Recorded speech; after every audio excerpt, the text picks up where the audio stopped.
Welcome back to HOA Outdoors. This dude. I'm sorry. All right. Hello, welcome everybody. What? I want my intro in there. All right, I'll put the intro in there. Anyway, this is a little different than what most of you guys are used to. If you guys haven't known by now, Willow shot a buck last Saturday, October 4th. So, Doing the because most for the channel, keeping yeah, it yeah, alive. honestly, She's picking up some because subs. because my family doesn't love me, they don't film when I'm not there, so we have to do it this way. No, I'm kidding, kidding. Anyway, obviously we didn't have the footage on video, so we just brought Willow on here tonight. We're gonna try to keep this under 15 or 20 minutes. Just explain kind of what happened. I'll throw some maps in, some clips that they did record, stuff like that, and we'll kind of get to it here. So first things we're gonna say before we get to this, um, on a lighter note, this might have been the worst couple days of sports I can remember. Mm, The I only mean, part of the just week is Willow shooting this buck. yeah, I Penn mean. State literally. sucked. Penn Philly State, the Phillies sucked. suck. The Eagles lost. Hey, go The Lions. Lions No, won. But other than that, it was a tough weekend of sports for the Hague household. So let's talk about the one shining moment. perfect.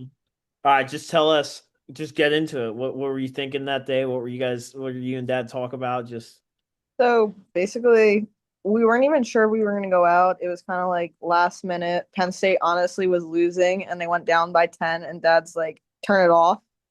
So he was just like, let's go out. And I like checked the temperature and it was like 82, I think, degrees when we were like trying to get ready. And it was almost, I think, like what, like 4 o'clock, I think by this time, 4:30. yeah, probably like 4:30. I was surprised you guys even went out. I didn't go. It Yeah. was 85 degrees here. I didn't even hunt. So Yeah, and we're just like, whatever, we're gonna go sit, and we're driving over, and we're trying to decide where we want to sit. If we want to sit like where we know a doe's gonna come out, but Dad had a feeling that deer were gonna come to the stand, and he was like, you know what, I'm just gonna drop you off there, and I'll go over and like sit where I think doe might come out in the bottom. I don't know what you call yeah, that, it was called bottom field. bottom field, and literally he drops me off and I'm walking to my stand and he texts and he's like, oh, already saw two in the big cornfield, two in the north field, and two where he was going. I was like, dang, maybe I should have went and like sat where he was sitting. Yeah, And I want to say something before you get too far into here, quick, just for people to know. I'll throw up I'll probably throw up some of the map. I don't know how much of the map I'm just going to show because if people are familiar with the area or know our family, they're going to know where this is. So I'm not going to show too much, but I don't know if I'll do a map view or like a drawing or whatever. But basically what happened was, or what's going on is there's a main hill, west wind, wind's coming over, pretty basic bedding where we think these bucks will be bedded, close to water because how hot it was. But the biggest thing I think to this hunt was that two things. One, the main cornfield had been cut for silage. For yeah, those, if you're not familiar what silage is, it's chopping the whole corn stalk. They use it mostly for dairy cattle. I'm sure some beef cattle do it. I'm not a farmer, but it's cutting corn pretty early, especially around where we live. They usually don't cut corn or pick corn till end of October, but they cut the silage beginning of September. So not to give you a whole farming lesson, but that's this. So when they cut silage, there's not much corn left. So what had been happening was they had changed their food source. They'd probably picked that about clean of what was left, and they were actually heading in this bottom to then go back up to some upper cornfields to the west of where Willow is sitting. So just to kind of quick before you get too into the story. Okay, yeah, go ahead. Just to give a little background of what was going on. And the other thing was we were able, the way this sets up, you're able to get pretty close to the bedding area here without being too intrusive because of how close our family member mows their lawn to the bedding area.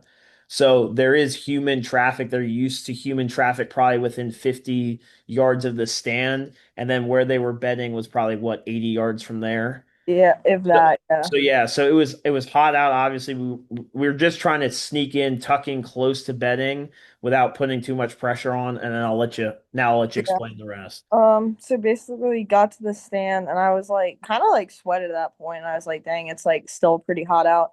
And climb up whatever and dad texted me he saw another one and I was just like, okay, and I didn't really see anything like it just didn't look like too much like it was quiet. It was like weirdly quiet, like didn't really hear anything.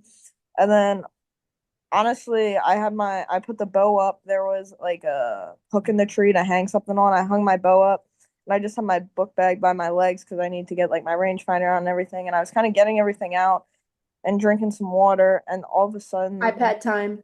yeah, literally, a little iPad time, Hilton time, because I really didn't expect to see anything till almost dark, like sunset to dark. And what, what, it's probably like 5:30 now ish.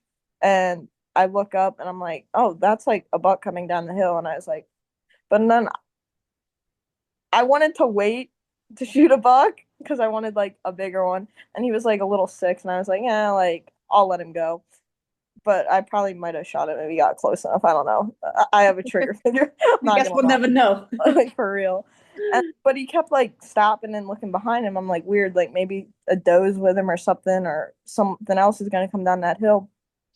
And he basically made it almost like 40 yards from me, and then I finally looked up again and I saw another buck and I was like, that looks a little nicer because saw this first thing I saw was like the big tine on the left side, I think it is, that he had.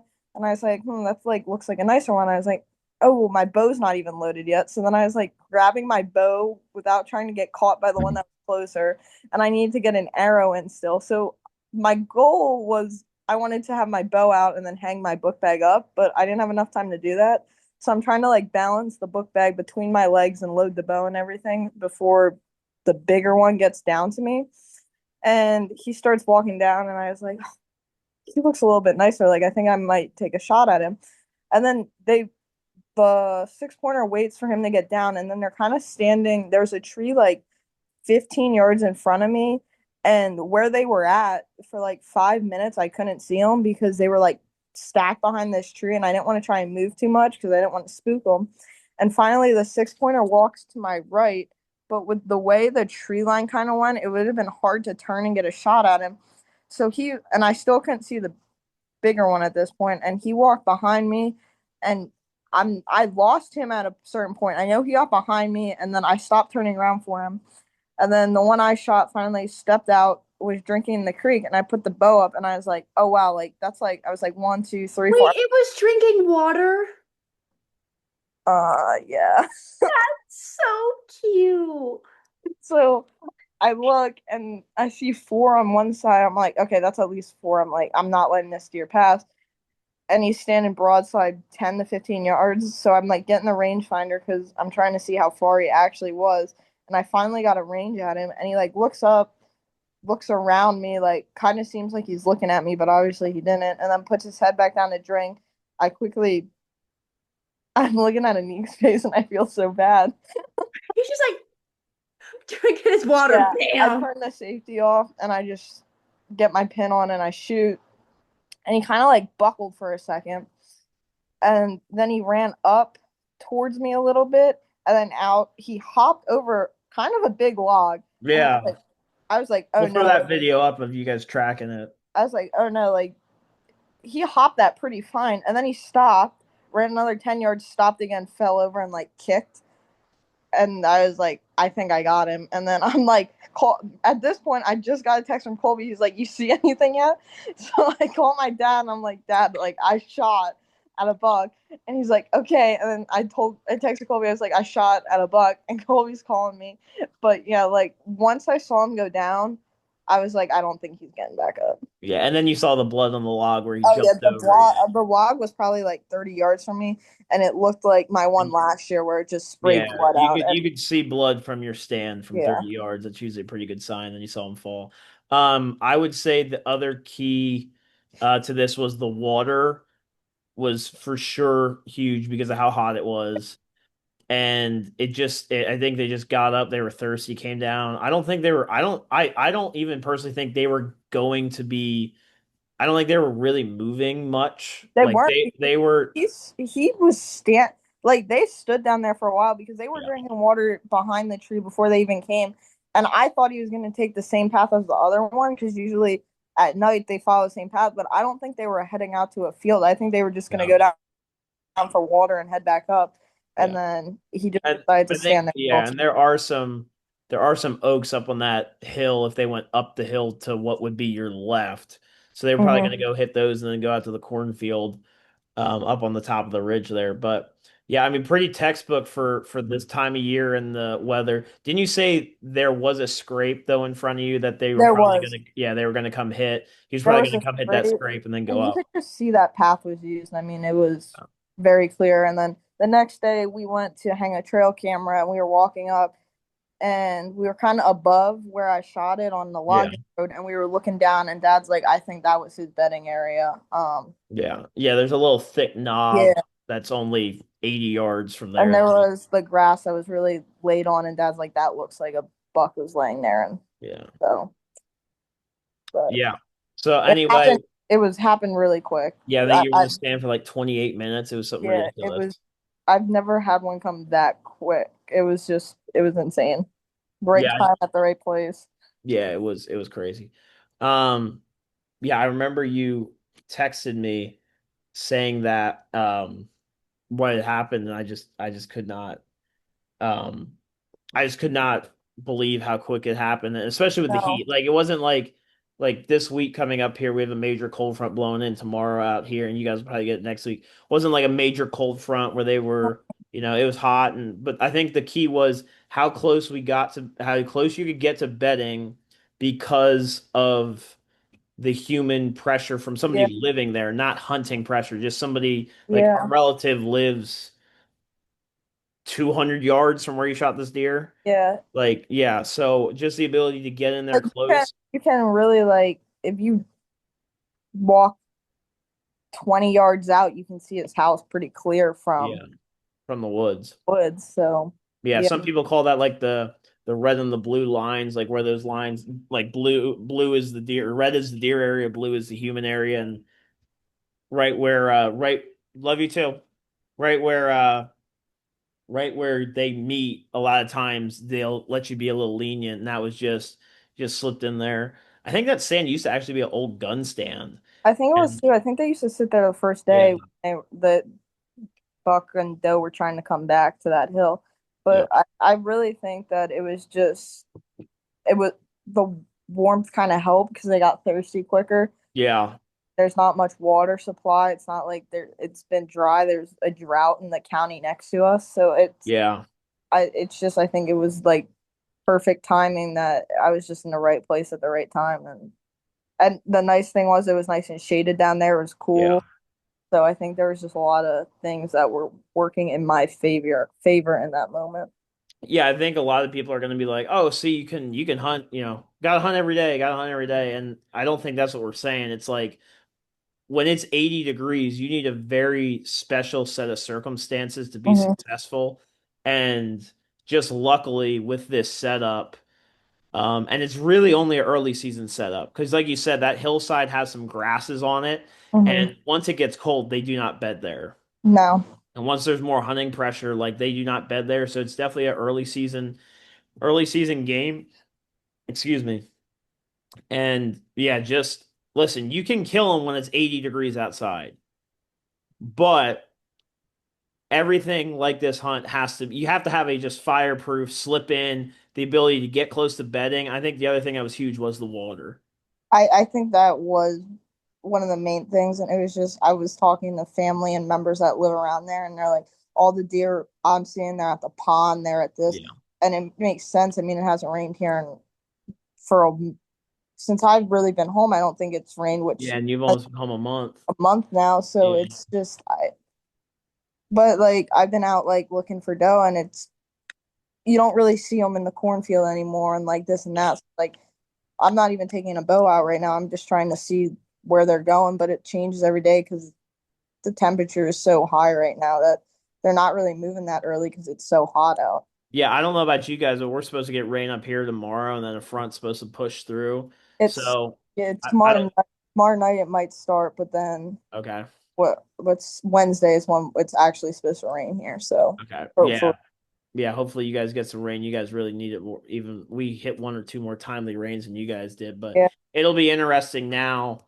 Um, I mean, I talked to one of my buddies is a farmer, our neighbor. So, um, and he's said he's gonna start picking corn probably next week, which is the earliest I can remember for at home. yeah, So, and I know when we were out in Iowa, like they were just starting to cut the beans, and I heard Iowa even is not cutting corn for silage, but just cutting corn for grain, which is so early. yeah. I So mean, it's kind of crazy. even driving around here, you just see bunch of them are starting to take it off already, and I'm Yeah, like, wow, it's not even. It wasn't even October yet for a bunch of them, and they were already taken, and I was like, that's crazy.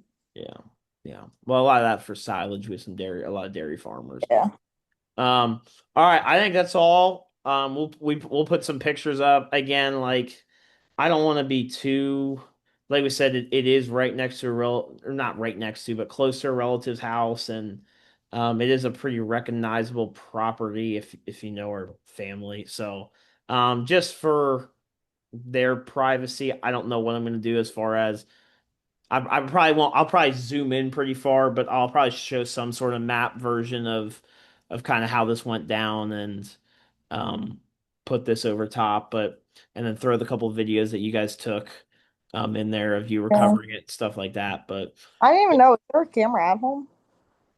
no, Oh, that's why. I was like, I didn't think there no, was a. I was just making a joke. But so, all right. Well, if you believe it or not, it's already been like 25 minutes, so Wow. I'm gonna let you get going. Oh, Just wait here a second, but I am going to stop and just want to say if you guys do like this kind of video, we can do more of these if we get more deer. I mean, if I ever shoot anything or anybody else, we can do more of these little hunt breakdowns. Hopefully, the next one's on full video. So, just thank you guys if you made it this far in the video.